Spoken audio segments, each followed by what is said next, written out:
Daily Trust News Center, this is the News Hour. On News Hour tonight, price of maize rises astronomically, worsening cost of living crisis as federal government declares state of emergency on food security. Tight security at temporary National Youth Service Corps camp in Plateau ahead of orientation exercise. Department of State Services kicks as court orders the secret police to arraign suspended Central Bank of Nigeria Governor Godwin Emefiele. And on the foreign scene, United Nations Human Rights discovers mass graves in Darfur as Egypt hosts Sudan Peace Summit. Hello and welcome to News Hour on Trust TV. I'm Darshan Hussaina Usman. The price increase in maize is taking a toll on the households that depend on it as a staple food. Producers of chicken feed are also taking the heat from the increase. Many poultry farmers are either producing at a loss or shutting down their businesses due to constant increase in the price of feed due to the high cost of maize in the market. In this report, Trust TV's Bello Musa examines the effects of the cost of maize on the livelihood of the people and its economic impact in the country. Maize has become a major food in many parts of the world, including Nigeria. Besides being consumed by humans, maize is also used to produce animal feed and other products. Recently, the price of bag of maize skyrocketed in the market, with maize now sold at 43 to 45,000 naira per bag, with the sellers and consumers grumbling over the hike in price. People are in critical conditions due to high increase of a bag of maize. Last week, a bag of maize was sold at 40 to 43,000 naira and now is 45,000 naira. Farmers cannot go to the farms. That's why we have scarcity of maize, which leads to the hike of price. Poultry farmers are also not finding it easy, as they are now producing at loss due to cost of feed. Buhari Yahaya is a poultry farmer. He said he shut down the business because he is running at loss.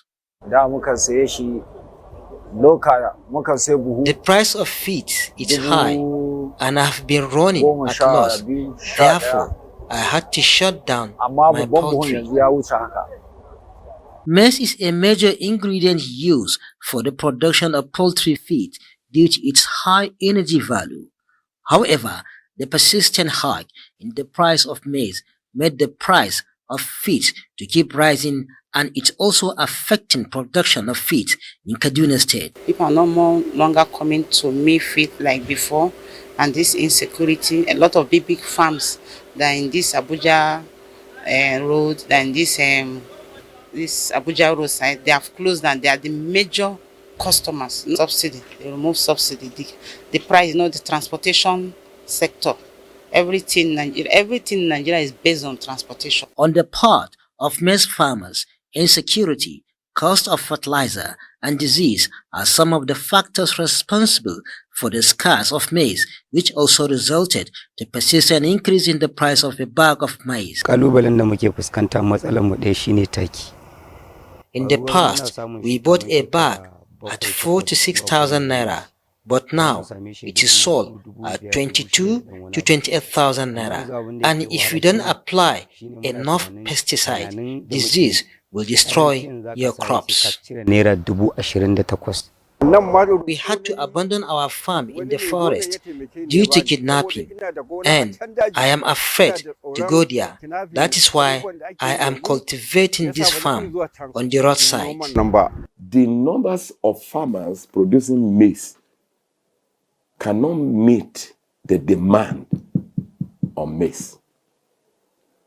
How many people are farmers? How many? Even the big time farmers, I tell you, they will not follow all these things. So the production, when you look at the production, even at the harvest time, it's not even enough.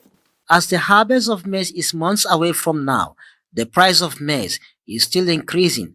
However, the people are hoping that the price will decrease after the harvest of the produce.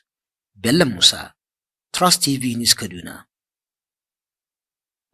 Maize, an important staple food commonly used by low-income earners, is gradually becoming an expensive commodity. Price of maize has recently more than doubled, making it difficult for the common man who relies on it as his source of a daily meal. Trust TV correspondent Idris Jibrin reports that the price of fresh maize is also high. His report. According to locals in Kano State, a bag of maize is now sold at about 40,000 naira, compared to less than 30,000 naira within the last couple of months. Maize is now sold at 43,000 naira per bag, which is very difficult for the poor man to afford.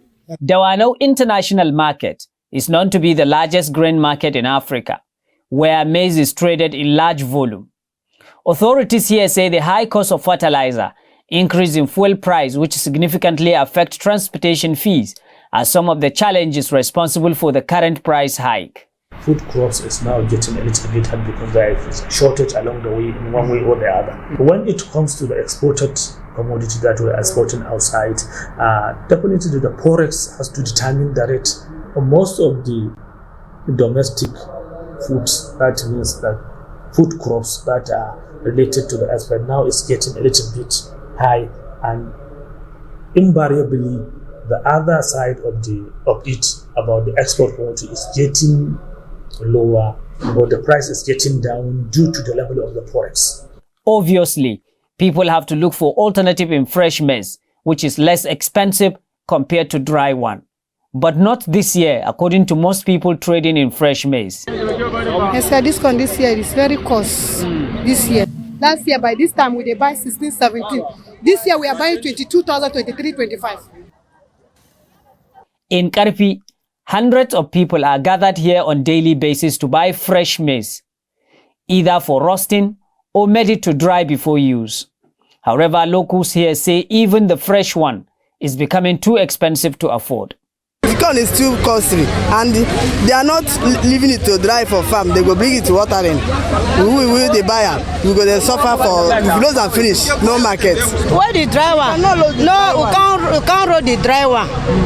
Not in any business they for can now just they manage this one, nothing. Just they suffer, then they overput the gain price too much. The thing too they high. Sourced from irrigation farmers across Kano and Zaria in Kaduna State, this maize, according to traders, becomes expensive for obvious reasons, one of which is the high cost of farming these days. You know, fertilizer is too cost. Each laborer working in the farms collects 3,000 naira per day. One row cultivation by tractor is 5,000 naira. Talking about cost of seeds and planting itself, which cost about 70,000 naira altogether per one row. Although maize and other food crops from wet season farming are expected to arrive soon, but there is growing concern that things could continue to get complicated in the next coming days. Idris Jibrin, Trust TV News, Kano.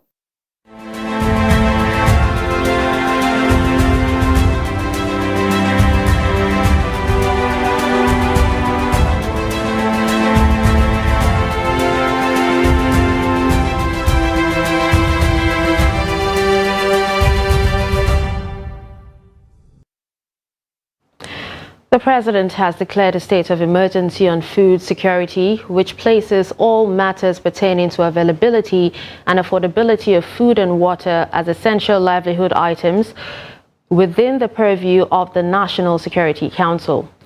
Now, Special Advisor to the President on Special Duties, Communications and Strategy, Dele Alake, told newsmen at State House Abuja on Thursday that the declaration was in response to the rising cost of food and its negative impact on citizens. Kende Amodu reports. The cost of living crisis has been a harsh reality in the months leading to the inauguration of the new administration and seemed to have worsened as a result of the administration's economic policies. The administration is admitting that food has been readily available, but the problem has been the affordability of the commodities to many Nigerians in all parts of the country. The drawback from the rising food prices is that there has been a significant drop in demand for food items, which in turn is undermining the viability of the entire agriculture value chain. As a direct and immediate response to this crisis, a number of initiatives will be deployed in the coming weeks to reverse this inflationary trend and guarantee future uninterrupted supplies of affordable food to ordinary Nigerians. Now, as a direct and immediate response to this crisis, a number of initiatives will be deployed in the coming weeks to reverse this inflationary trend and guarantee future uninterrupted supplies of affordable foods to ordinary Nigerians. Speech. Part of the savings from the first subsidy removal is what we're using for this intervention. To answer to your question, the distribution will be free to the households and to the farmers. Part of the immediate response will be the release of fertilizers and grains to farmers and households to mitigate the effects of the subsidy removal, while a national commodity board that will review and continuously assess food prices will be established to maintain a strategic food reserve that will be used as a price stabilization mechanism for critical grains and other food items. We will immediately release fertilizers and grains to farmers and households to mitigate the effects of the subsidy removal. 2, there will be an urgent synergy between the Ministry of Agriculture and the Ministry of Water Resources to ensure adequate irrigation of farmlands and to guarantee that food is produced all year round. And part of the discussion we've had in our interaction is that going forward, most especially on those trucks that's carrying food and all those items that are basic needs, it will become illegal for any state actually to continue building roadblocks to collect that. That's why we have the only person is Customs Services that is responsible to charge whether excise duty or import duty. In the long term, government intends to double the percentage of employment through agriculture from 35.21% as at 2021 to about 70%. Understanding that food and water are the bedrock of survival, the Tinubu administration says it will work assiduously to ensure that Nigerians do not struggle with their essential needs. From State House, Abuja, Kehinde Amodu, Trust TV News. Thank you so much, Kehinde Amodu, for that report. Now we have in the studio Sadiq Daware, President Forum for Commodity Association of Nigeria. Thank you so much for joining us this evening. Thank you. All right, so now, according to our reports, we actually saw that the price of maize has actually skyrocketed. Can you tell us exactly what the reason for the food inflation is and what you think the government can actually do to cushion the impact? Thank you very much. This is not a rocket science, and we have been on this medium for long, intimating the present administration that something has to be done in the agricultural sector to make sure that we continue producing what we eat and Nigerians eat what they produce. You can remember 2022, when we have a massive flood across the country that rampaged Nigerian farmlands, destroy houses, and even kill people.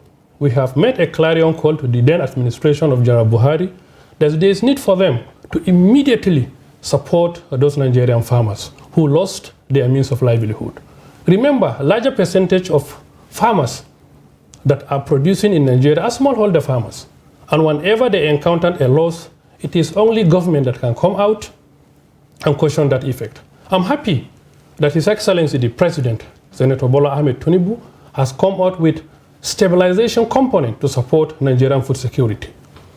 And there is a clear demonstration of his campaign promises.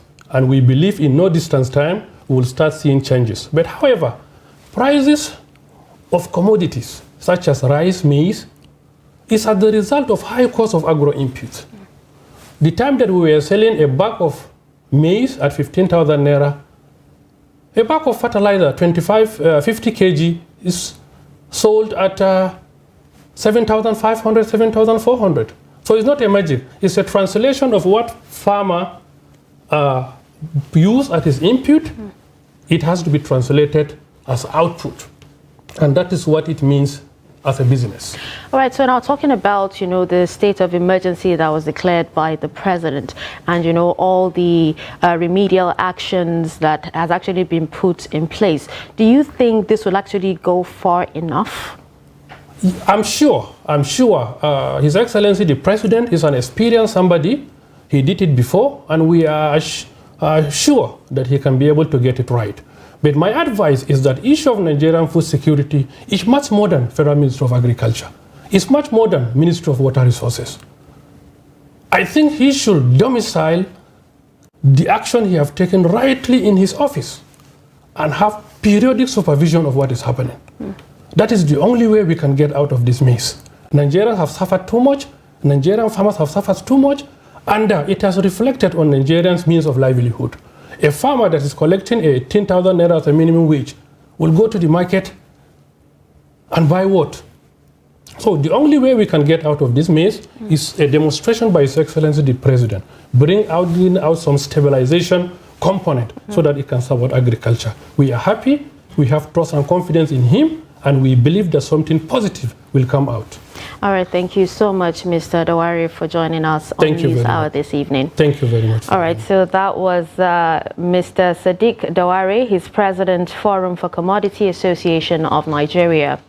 Now, moving on to more stories. The Senate on Thursday approved President Bola Tinubu's request for the sum of $800 million loan as additional fund for the financing of the National Social Safety Net program set up by the National Assembly. The Senate also amended the 2022 supplementary budget. Now, this followed Tinubu's request for the approval. The president's request was contained in a letter he forwarded to the upper chamber through the president of Senate, Godswill Akpabio, which was read on the floor of the assembly during plenary.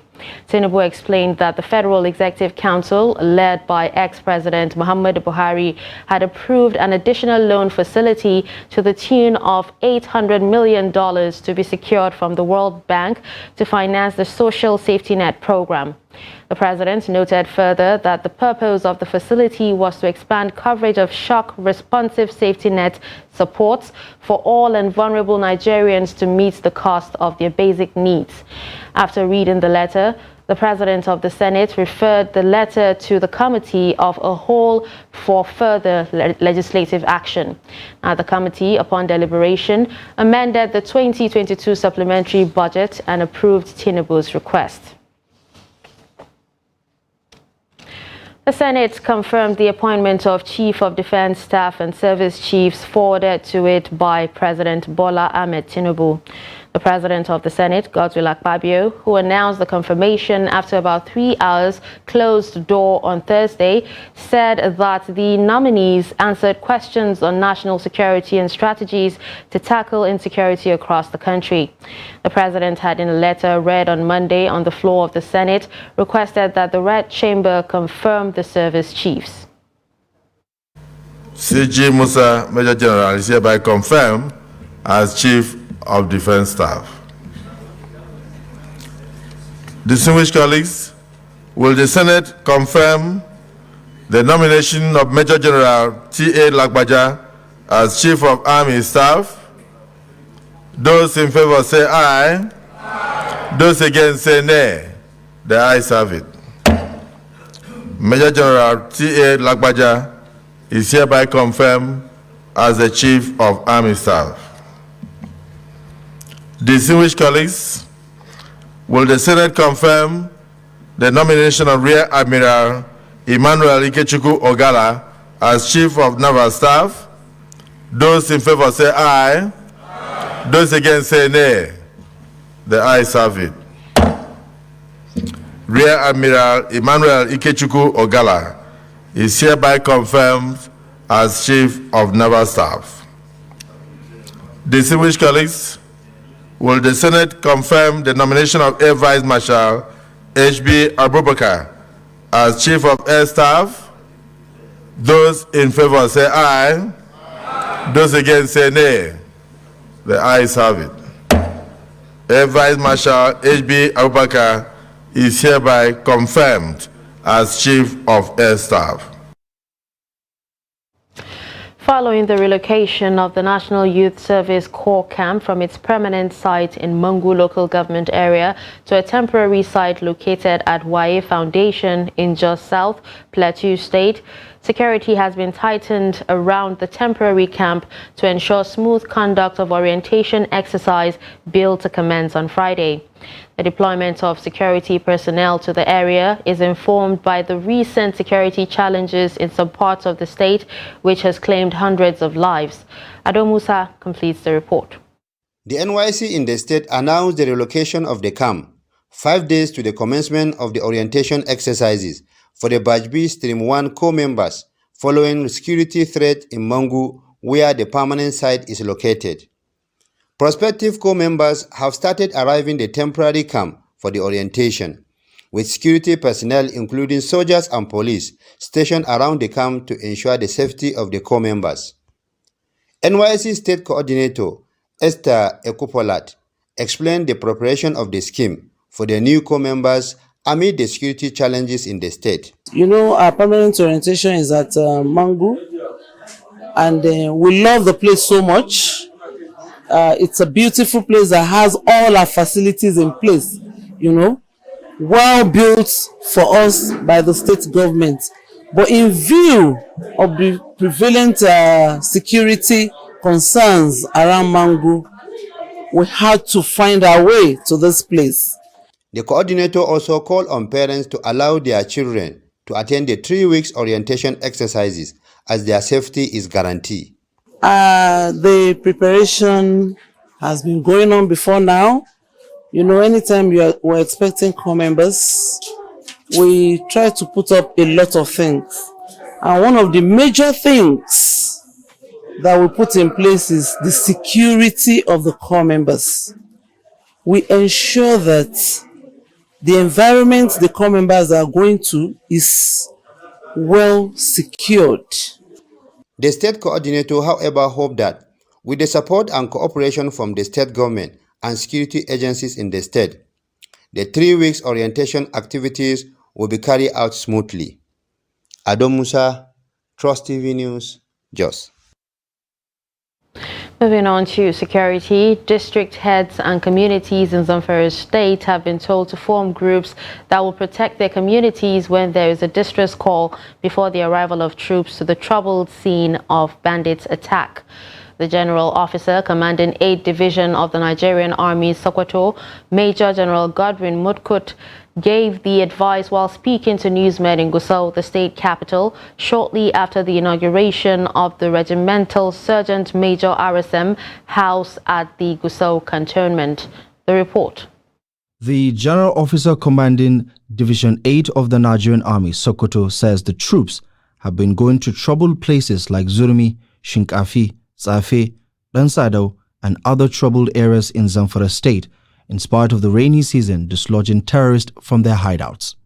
He says the military will not negotiate with bandits but will rather go after them in their hideouts. The GOC advises bandits to come out immediately from their hideouts and surrender to the troops, as that remains the only option available to them. Before now, there were plenty places would not enter.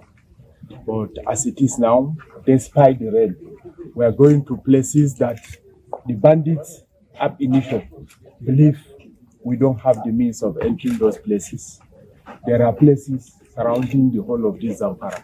All the bushes, nooks and crannies, we've been going there and we've been giving them bloody nose. Speaking, the commander of 1 Brigade of the Nigerian Army, Gusau, Brigadier General Sani Ahmed, assures the officers and men of the brigade that more infrastructure is coming to better their lives and to also boost their morale. Other RSM's residents will follow suit, but I tell you, the resolve of the Chief of Army Staff towards enhancing the welfare of our personnel is going to be enduring. Not just the officers' accommodation, not just the regimental sergeant major's accommodation, but even the men. It is a feat that has been achieved in almost all the formations and units of the Nigerian Army. The GOC of the 8th Division of the Nigerian Army, Sokoto, says the troops have taken the fight to the bandits with a view to restoring peace and stability so that farmers can return to their farms. The new theatre commander of Operation Hatankai, Major General G.U. Chibuisi, has said plans have already been concluded to raise the bar in the fight against terrorism in the Northeast region. He disclosed this during a takeover of command from the outgoing theatre commander, Major General Ibrahim Ali. The former theatre commander of Operation Hatankai says he is happy that over 100,000 Boko Haram and ISWAP terrorists surrendered, an indication that the security or insecurity crisis is close to an end despite some challenges that still needs to be tackled. He added that in his new assignment, he will continue the work to ensure that peace is completely restored in the Northeast region of Nigeria. When I go there, I will try and make sure that I see if I can apply the same thing or even better so that we can bring this insurgency and terrorism in Nigeria and other contiguous countries in the northeastern part of Nigeria to an end. Yeah. If it is necessary for us to conduct special operations, we shall do. What is important is for us to see how we can bring the crisis to an end so that people can return to their normal lives and improve on their livelihood. It's a very serious assignment we have here. A lot of effort has gone into this operation, and we're at a crucial stage in our plans. So I will continue to solicit the support of all stakeholders because we are going to give it our best shot, and God willing, we will be able to conclude this. Thank you. Zamfara State Governor Dauda Lawal has commiserated with the police force on the death of its officers in separate attacks in the state. The governor, in a statement by his senior special assistant on media and publicity, Suleiman Idris, said 6 mobile policemen on duty were killed at Sakajiki village and Nahuche Junction within 4 days. The statement says the governor condoled with families of the slain policemen, adding that the state government is deeply pained by the circumstances leading to the merciless killing of the police officers who were on duty to protect lives and properties. While Governor Lawal describing the incident as unfortunate, he prayed to God to give the Nigerian police force and the families of the deceased policemen the strength to bear the great loss. The statement said the gallantry and patriotism of those personnel who lost their lives in the line of duty was deeply appreciated by the Zamfara state government and its people. You're watching Trust News Update. Coming up after the break. Students work at construction sites to support academic pursuits. Do stay with us.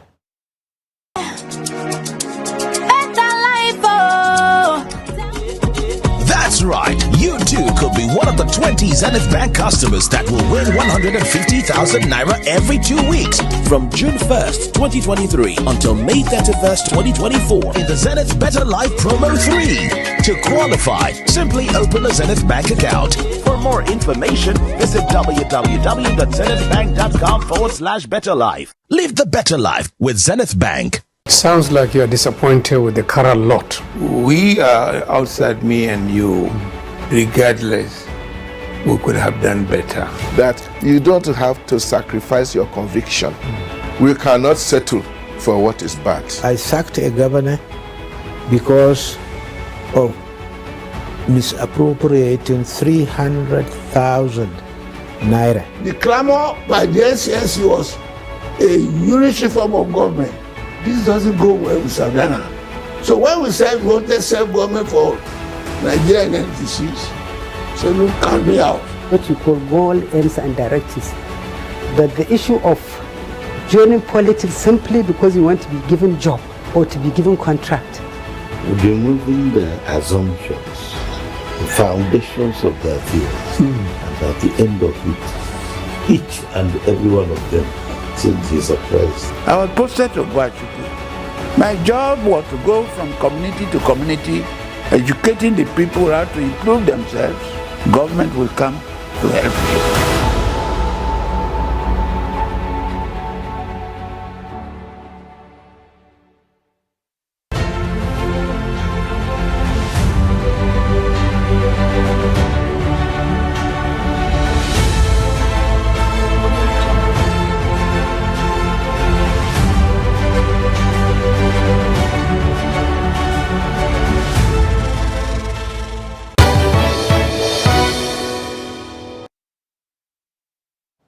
Welcome back to News Hour on Trust TV. Here's a recap of some of our major stories.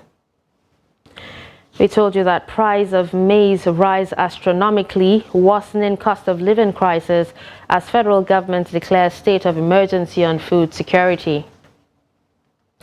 We also told you that tight security at temporary National Youth Service Corps camp in Plateau ahead of orientation exercise. Moving on to more stories, the Federal Capital Territory High Court in Abuja on Thursday ordered the Department of Security Service to charge the suspended governor of the Central Bank of Nigeria, Godwin Emefiele, within 1 week or release him on administrative bail. Trust TV's Shafi'u Suleiman reports that the trial judge, Justice Hamza Ma'azu, ruled on the enforcement of his fundamental right against his continuous detention by the security organization. The report. Suspended CBN governor was arrested and detained on the 10th of June by operatives of the DSS. While the DSS argued that a detention order was obtained from an Abuja magistrate, Emefiele's lawyer countered that his arrest and detention without formal charge is a contravention of the law. Both parties argued on the jurisdiction of the court to entertain the matter. Ruling on the application of enforcement of fundamental right, Justice Hamza Muazu held that Section 46, subsection 1 of the Constitution empowered the FCT court to adjudicate on the matter. The judge held that it is unlawful for the DSS to continue to detain the suspended CBN governor while shopping for evidence, directing it to charge the applicant to release him on administrative bail. We expect him to be released on administrative bail today as we speak. We expect him to be released today in obedience of court order. I do not think that the president, who is a newly minted president of the Federal Republic of Nigeria, will like to start his administration with his organizations under him disobeying court orders. Though the respondents were not at hand to react to the ruling, counsel for Emefiele, Joseph Daudu SAN, appealed to the DSS to comply with the court order. The suspended CBN governor is being accused of committing crimes against the state. Shafi'u Suleiman, Trust TV News, Abuja.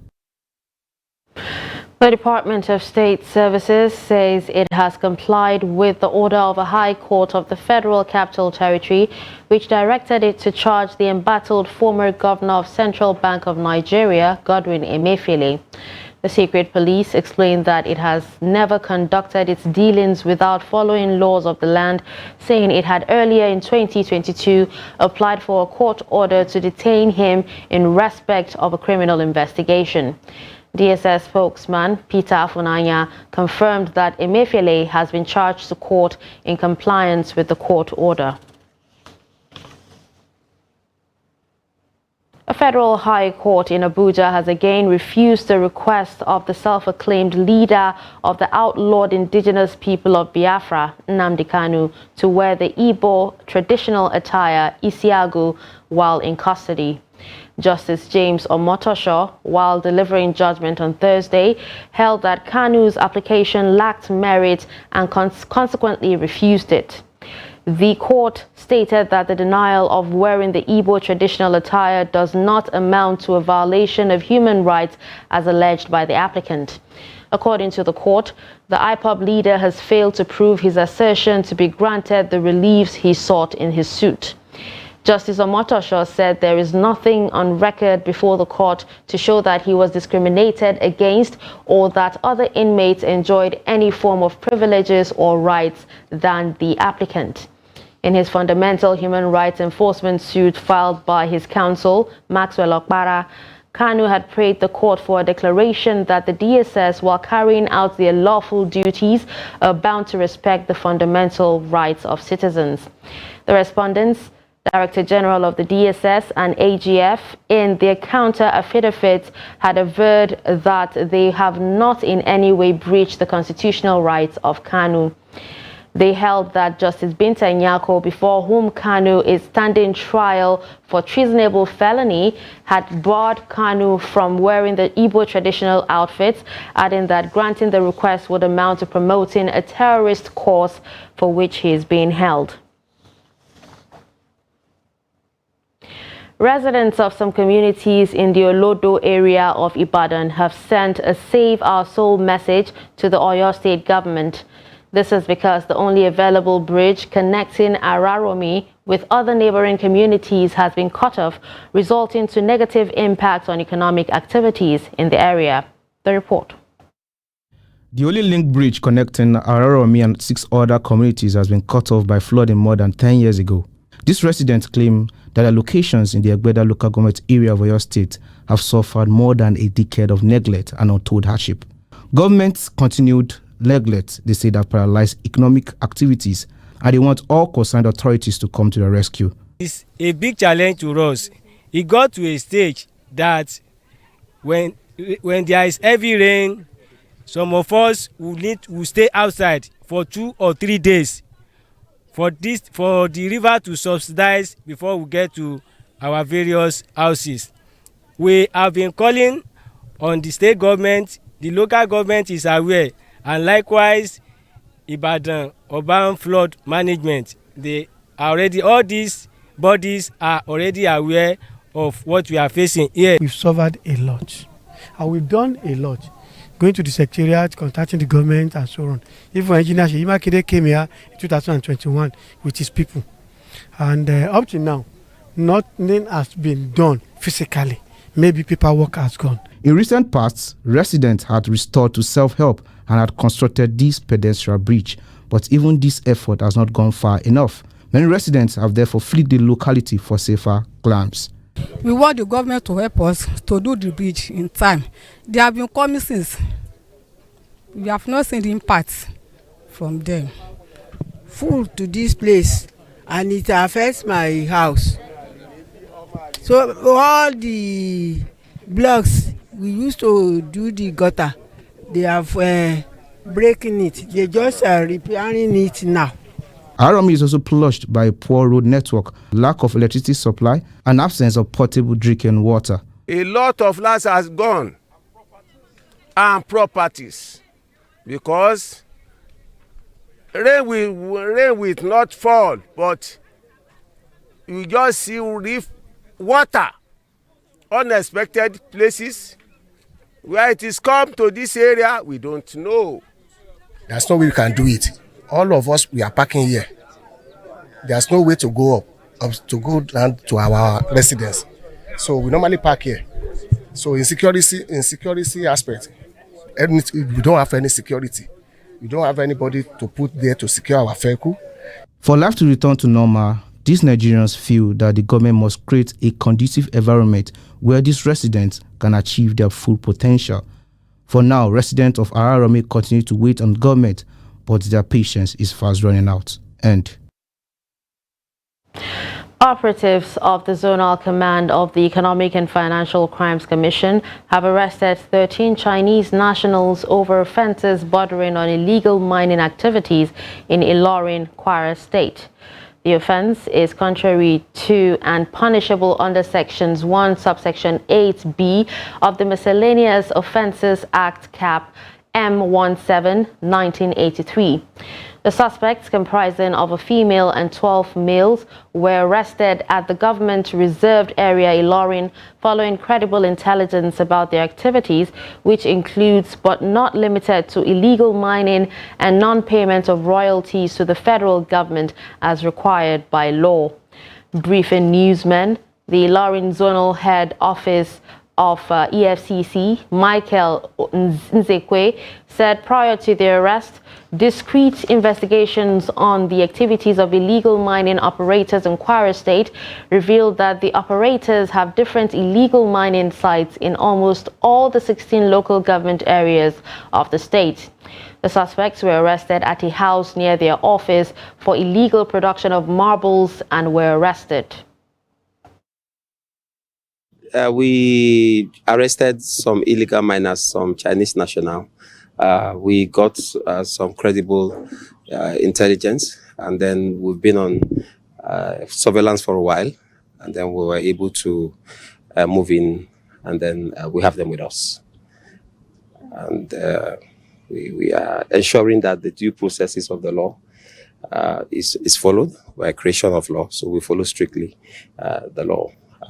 Recall last week, the acting chairman was talking about the dangers of illegal mining in one of the trainings that we had. You see, this is exactly what it is.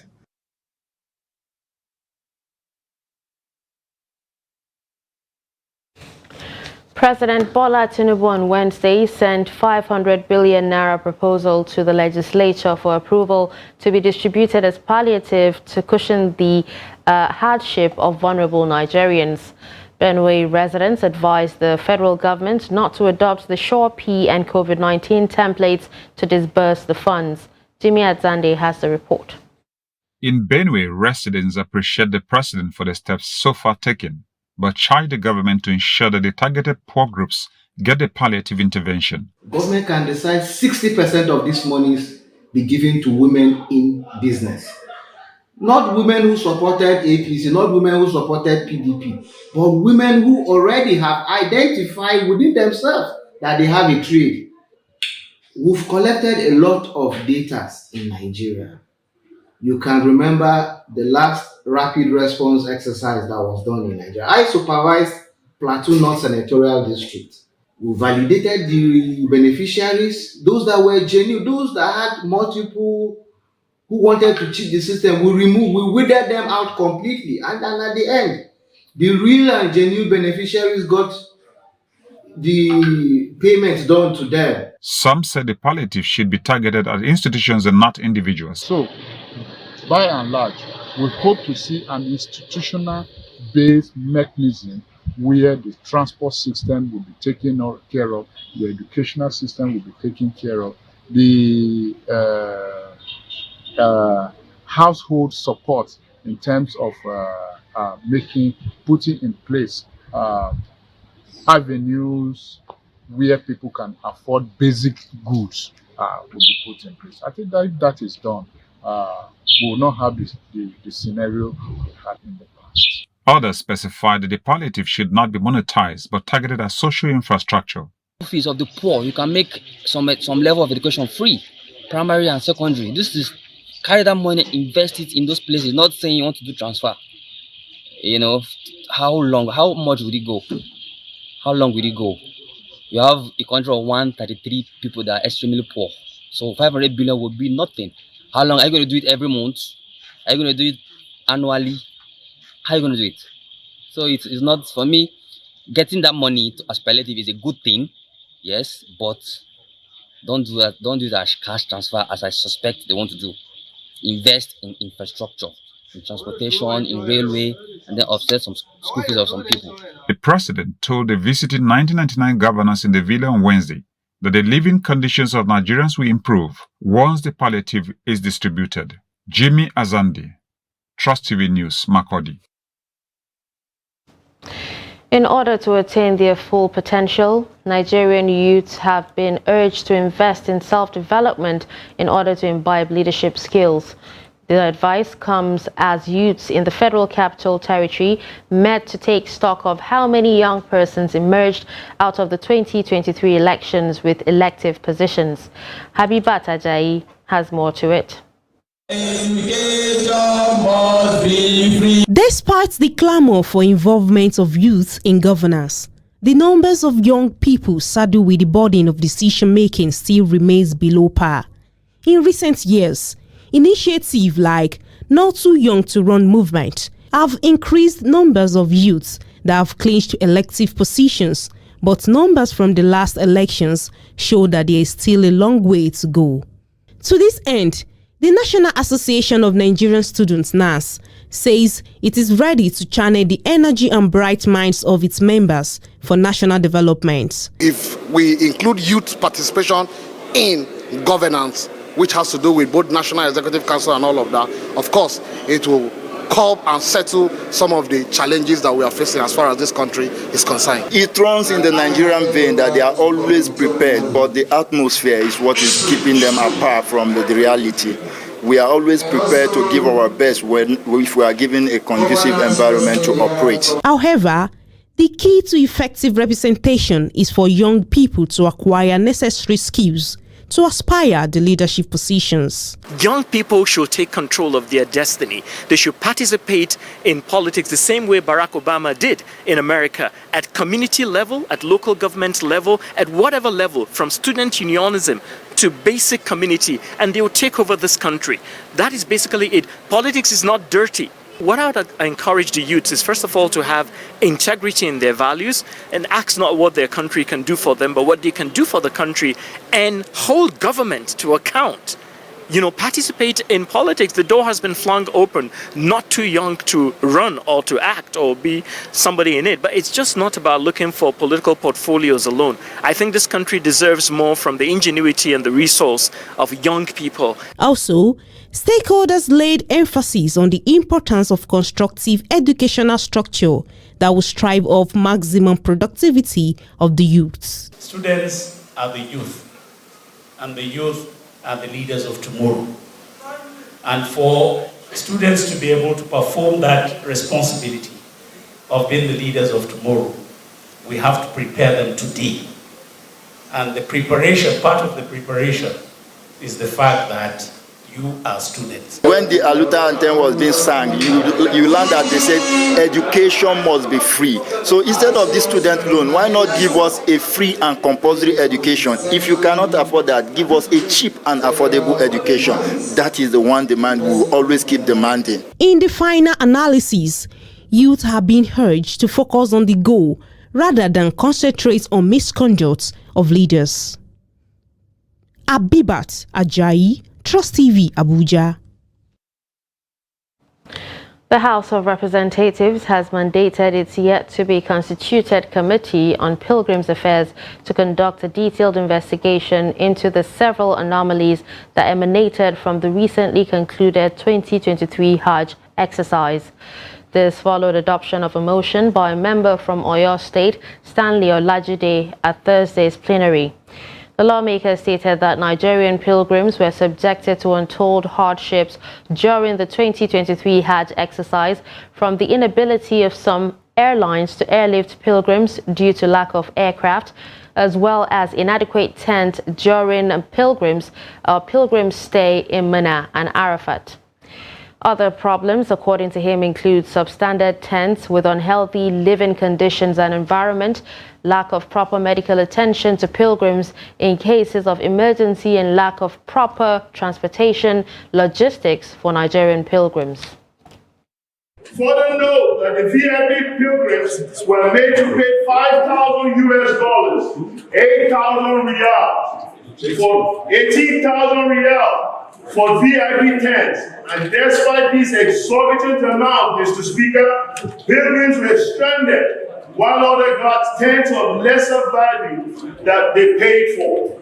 Mr. Speaker, again, note that some tour operators perpetrated the worst form of unprofessionalism by failing to provide services promised to pilgrims in terms of accommodation, tent, feeding, and transportation. Mr. Speaker, the stall idea was the absence of emergency medical services for sick patients in distress at Mina Camp, as many distress patients could not even access ambulance services to the camp.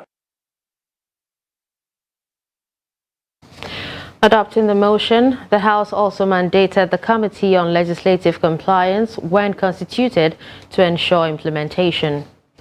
Now, moving away from that story, students of Plateau State University, Bokos, are engaging in various construction activities going on in their campus in order to make earnings and support their academic activities. The students from different departments and across different levels, male and female, are seen working at the construction sites. Some of them who spoke to Trust TV advised other colleagues to join them during the holiday rather than stay idle. Dixon Adama sent in this report as presented from our studio. After their semester vacation, some of the students decided to stay back and work on new facilities being constructed, as some said their families are not buoyant enough to support all their academic and other pressing needs. So, working on the site will enable them to fend for themselves without entirely depending on others for their upkeep. The facilities being constructed are 1,000 capacity hostel accommodation, ICT center, new faculty buildings, water treatment center, among others. The TED Fund has given a grant of over 1.2 billion naira to the university as normal and zonal intervention for 2023 allocation. So I decided to involve myself in this, so at least I will help my mom with the workload and also at least help myself with some little things at hand. That's just it. Because of the challenges we face at home, the country now is hard, so we need to come and work and get something for us to sustain ourselves in school. Actually, because we need money, our parents cannot give us all our needs.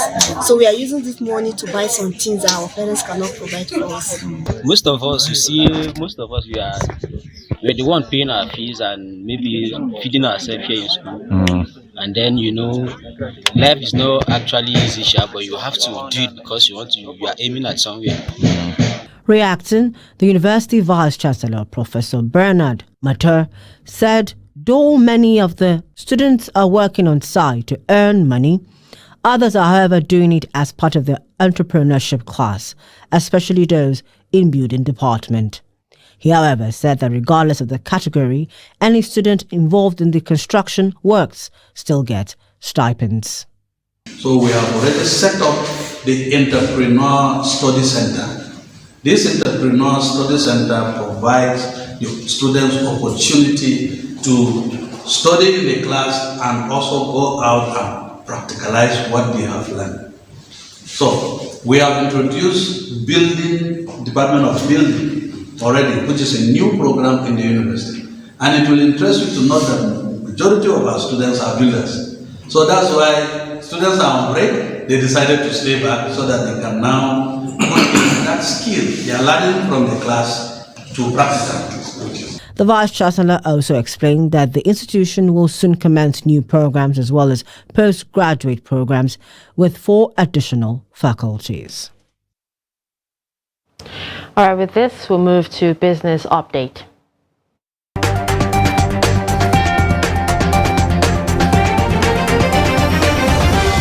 The Central Bank of Nigeria, CBN, has disclosed that the nation's official currency, the Naira, can now stand as a payout option for remittances from the diaspora. This was contained in a circular signed by CBN's Director, Trade and Exchange Department, O.S. Naji. Additionally, the Apex Bank mandated that in ascertaining the rate for which a Naira payout, the foreign exchange rate from the investors and exporters INE window be used. This change implies that in addition to the already available options for receiving money in dollars or in Naira, beneficiaries of diaspora remittances will now also have the choice of receiving their funds in Naira. CBN also in the circular updated its list of registered international monetary transfer operators IMTOs in the country. It approved 5 additional IMTOs to facilitate diaspora remittances. And finally, the total forex inflows into the investors and exporters window rose to $2.55 billion in the months of May and June. Data obtained from the FMDQ indicates that total inflows from the INE window increased for the second consecutive month in June to $1.41 billion from $1.14 billion in May, following the unification of Naira rates. A breakdown of the data revealed that foreign inflow was $298.8 million in June, but remained underwhelming relative to pre-pandemic levels when the monthly average was $1.56 billion. Local inflows continued to sustain the market, hitting $1.1 billion in June because of higher inflows from non-bank corporates, which was $597.10 million, and exporters $448.00 million. Meanwhile, the Nigeria's forex reserve continued to weaken for the 7th consecutive week, falling by $60.27 million week on week to close at $34.06 billion as of July 6, 2023.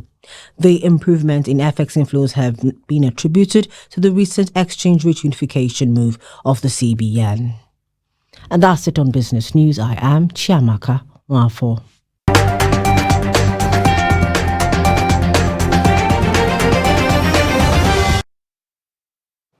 Away from Nigeria, a mass grave has been discovered in Sudan's West Darfur state with at least 87 dead bodies as a regional summit hosted by Egypt to help solve the crisis in Sudan gets underway. The United Nations Human Rights Office said Thursday that it had credible information that the paramilitary rapid support forces were responsible the same day the summit kicked off in Cairo. The UN said the mass graves includes the bodies of Masalit people, an indication of the ethnically motivated fighting taking place in the state as Sudan continues to be embroiled in a conflict that began on April 15 between the country's army and the RSF. And finally, let's move on to sports news with Adeni Ajishafe.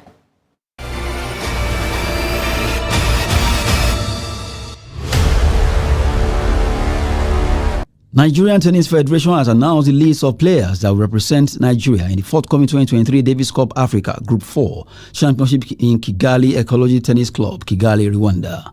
8 countries will vie for honor, which include Angola, Botswana, Cameroon, Ghana, Kenya, Mozambique, Nigeria, and host nation, Rwanda, in 2023 edition.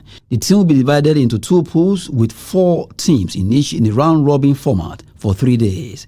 The top 2 in each group cross over in a promotional playoff, which will determine 2 nations that will compete in African Group 3 in 2024. Meanwhile, the 2 bottom teams in each group will cross over in relegation playoffs, while the last 2 nations will be relegated to Group 5. Togo won the 2022 edition, beating the host Rwanda in the final to get promotion to African Group 3. Nigerian tennis players for the event are Wilson Oswalele, Igbenavia Uchenna Okparaoji, David Ekpenyong, Peter Lawal, and Benson Isiseli as captain. And in football, Football Federation of Sierra Leone has announced the withdrawal of women's senior football team from the ongoing 2024 qualifier of the Olympic Games. The Football Federation of Sierra Leone on Wednesday announced the official withdrawal of the team, citing financial issues. Apart from Sierra Leone, Burkina Faso and DR Congo have also pulled out of the qualifier. Sierra Leone is slated to face Cote d'Ivoire this weekend in the 4th leg. That's Sport News. I'm Adeni Ajishafe.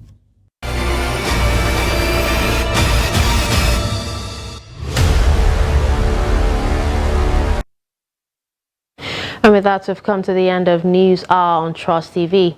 Don't forget to follow us across all our social media platforms. I'm Darshan Hussaina Usman. Thanks for watching.